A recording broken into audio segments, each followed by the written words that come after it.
तुम्हारे जाने के बाद जिंदगी एक सुनसान राह गुजर बन गई है।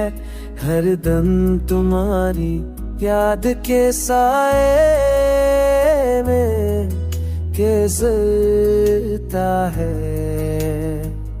मैंने खुद को मुसरूफ खाता था तुम्हारी कमी महसूस न हो, मगर हर लम्हा तुम्हारी याद दिल पर बोझ डालती रही।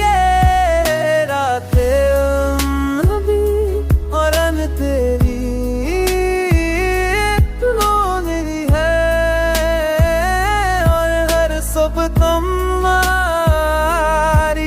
याद का दर्द मजीद बढ़ा देते।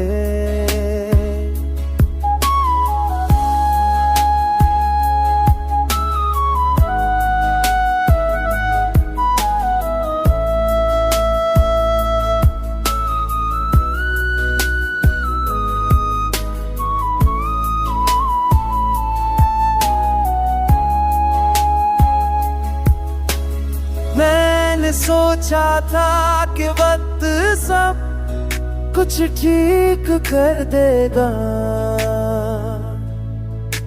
मगर वक्त के साथ दिल मजीद हसास हो गया।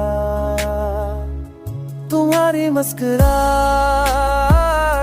तुम्हारी आवाज, तुम्हारी हर बात मेरे ख्वाबों में बस गई है। बहुत एक तुम्हारी कमी सबसे ज्यादा महसूस होती है। तुम्हारी मुस्कुराहट